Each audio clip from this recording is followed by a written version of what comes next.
But let's get some dates, or what do you think are the major turning points from your knowledge of history?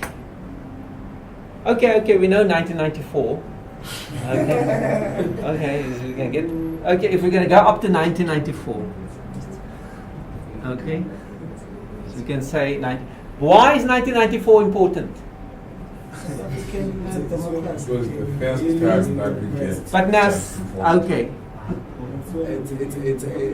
Okay, but something else happened in 1994. That's very unhappy. That's an extremely sad thing in African history and in our modern African history and modern experience. What happened in the same year that we should always think of this together? If we're going to think of ourselves as Africans and have a global vision, this is what we want to achieve, is to think beyond national boundaries, think continentally and think globally, like, internationally. Beginning locally, nationally, regionally, continentally, and this is the continental part. So you always ask a question that's beyond the border. What happened in 1994? I think Who was born here in 1994? No. Nobody. You, Monday. No. Okay. What? 2004. No. I think what happened, it was the last country to be free. Okay, no. Okay. Not about South Africa. Okay. Let me just get on with it. The genocide in Rwanda. Okay. Okay? So,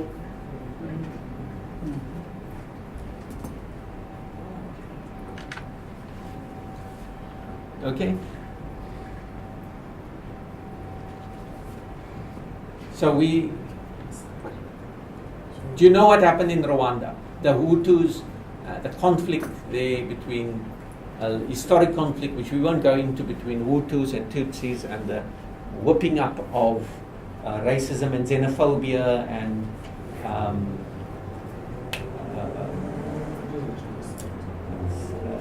the extermination by members of the so-called Hutu ethnic group, Hutu, against the Tutsis, okay?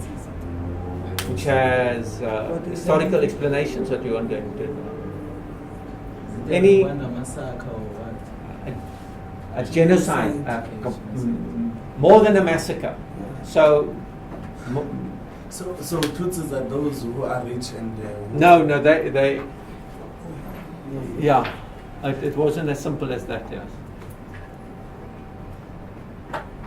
No. Shall we talk about? We can, if you want us to talk about it, we can talk about it in one lesson. But basically, we can. That's why I want to throw up these issues to see. Okay, you want to talk about this genocide? You want to go into it? You want to read it? Because I don't want us to have headline newspaper approaches, because there's a kind of history. So, for instance, here in the case of Rwanda, this was also Belgian controlled, where they created these differences and fostered these differences between people that they called Hutus, and said, you look like this and you look tall and you have such features and you look more European.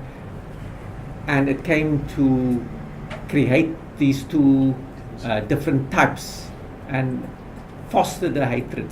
And then, of course, there was also what was happening at the time of around 1994 in the region itself, and struggles over dominance in the region, and the Hutu plotting to exterminate their countrymen.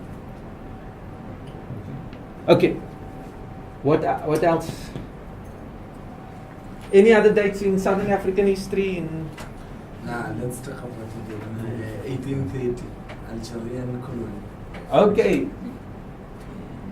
It's okay. French take Algeria. I think even 1652, the arrival of Yeah, but that's a bit early, no? that's a Okay, no, we can cover a bit of the, because South Africa is interesting. Not South Africa, but the Cape, because we get a settler colonial experience here very early on. You know, from very earlier than what happens in other parts of Africa are also Dutch settlements. So you can go to Ghana, for instance, and you find the Dutch established forts there, like here. But not only the Dutch, also the Danish and other groups.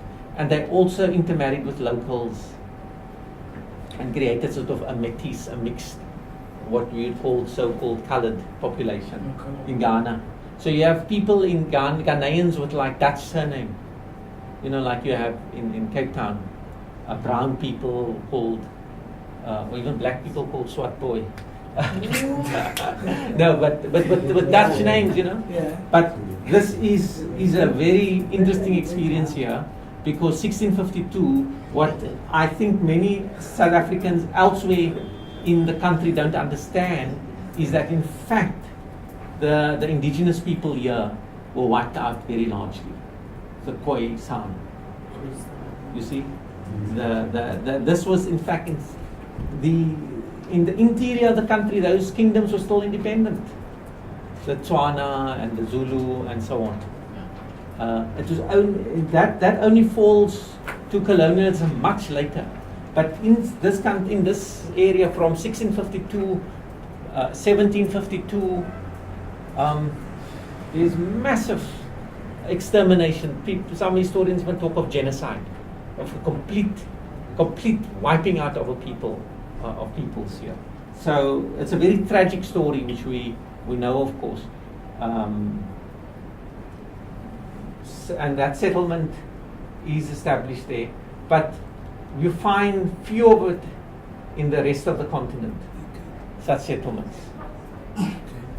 The settlement of Vasco da Gama. That was before that. Okay. It's 1490s, yeah. 1495. Yeah. Look, we can start really. When do we see the world becoming a world? Is around 1500. When around 1514, after Columbus takes off here, 1492. Okay, Columbus goes from Spain, and he goes and he hits the America. He hits what becomes the Americas. Okay, then from there. They come around here, the Cape, and in the 1500s also, they conquer territories here, like the Philippines. And we talk of that 1500, around 1500, where then this global system is coming into being, because this movement, you know, you could go from, it takes a long time and you must probably die, you know, from Spain or Portugal to the Americas to the East, and speak Portuguese or speak Spanish, especially Spanish. Now, of course, when Columbus left Spain, they were trying to find the route to the East. They didn't mean to discover land here. They didn't know this existed. So they wanted to find the route to India, the sea route to India.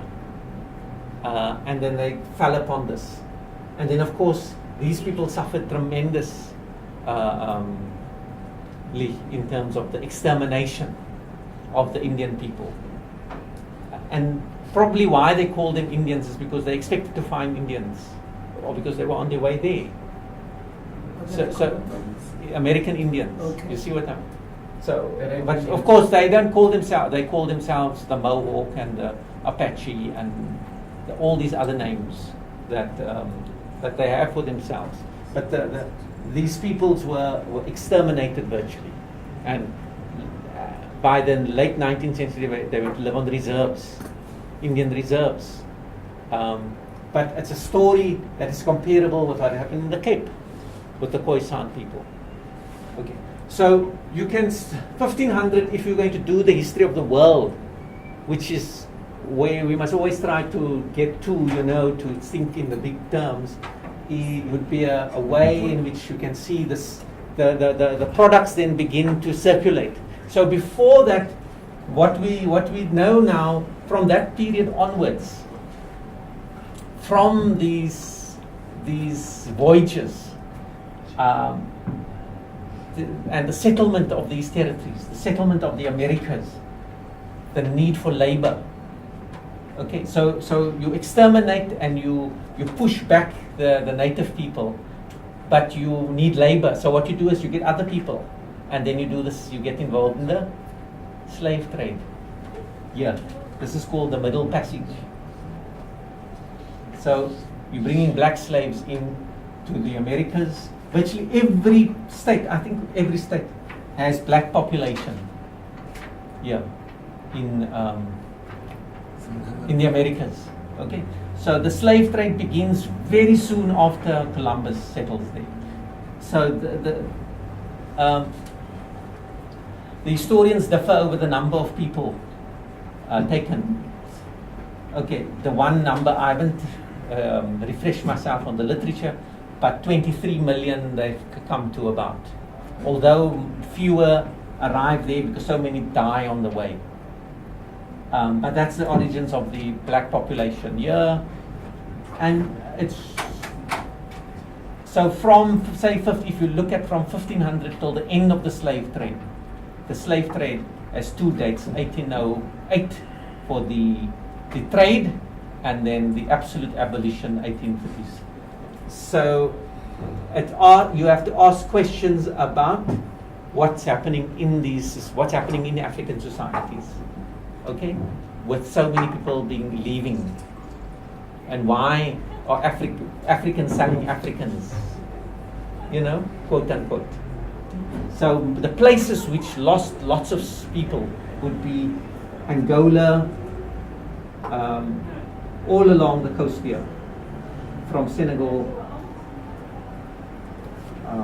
Angola was particularly because you can see the closeness to Brazil. But we're not going to do the slave trade. I'm personally, I've done. We're not going. It's going to figure in here because what happens later on is the descendants of the slaves in the islands here. By the way, these islands are also completely destroyed in terms of their populations. Nobody remains of the indigenous people of Jamaica and these places. The Spanish and the French and the English and Dutch, they just destroy everybody. Genocide against the people. And the islands, the Caribbean islands, Cuba and so on, they all get populated by settlers, European settlers, and slaves. So Jamaica is a black population now, but it's a black population without a people that had been there. In Jamaica itself, it's called, I think it was the Arawak people. Arawak. So what happens, very interestingly, it's relevant here because in the late 19th century and the early 20th century, there are ideas circulating there with the racial discrimination by the white population and the state and the colonial powers here. With the racism, there's the roots of Pan-Africanism begins here, not on Africa. They begin in Jamaica with Garvey and these people. Okay, and then from there, southern United States, Caribbean, the ideas, because they're part of English-speaking world, they go to England, and that's how the ideas come back in. So the origins of the ideas of Pan-Africanism is coming from there. Not from the Pan-African Congress of Azania, right? No. Okay, so there's the man who's behind this. He wants to repatriate. His name is Marcus Garvey. He's a fascinating guy. Yeah. Really interesting. Marcus Garvey, I went to his graveyard and to his home and in Jamaica, and he's very, very interesting. He organizes a movement to repatriate the blacks, the Africans, to bring them back. And the one place where this had begun already was Liberia. Liberia coming from the word liberty. So Liberia is a place where freed American slaves go and settle there. Liberia is a country, and it creates problems because they then see themselves as different to the people who, the people that, because many of these slaves hadn't come from Liberia originally, and they were thought of themselves as cultivated white people and so on. So that's a very interesting story, that the freed slaves who went back to Liberia. Okay, so Liberia is a country that wasn't formally colonized except by these freed slaves. But this idea that we can look at history in terms of our borders, get rid of that idea. We must look at the world, okay? Because look at how these ideas float around. And it's long before the cell phone and before Twitter and Facebook and all those things. These Marcus Garvey and them wrote letters and used telegrams. People communicated, and people on the African continent used their feet and the camel and the donkey to get around. So don't think that this idea of the globe is a new idea that we grew up with. It's an idea that's much older. And so you must go and look at old newspapers. We must go maybe to the library and just look at how people in Cape Town were reading and finding out news about Jamaica and about America and about Palestine and so on and so forth. Okay. So there's a long history of consciousness about the world. And we must get that consciousness, and these ideas of these lines here, they're important because you have to fight local battles and pressurize your own government, things that you guys do very well. But it goes beyond. Okay.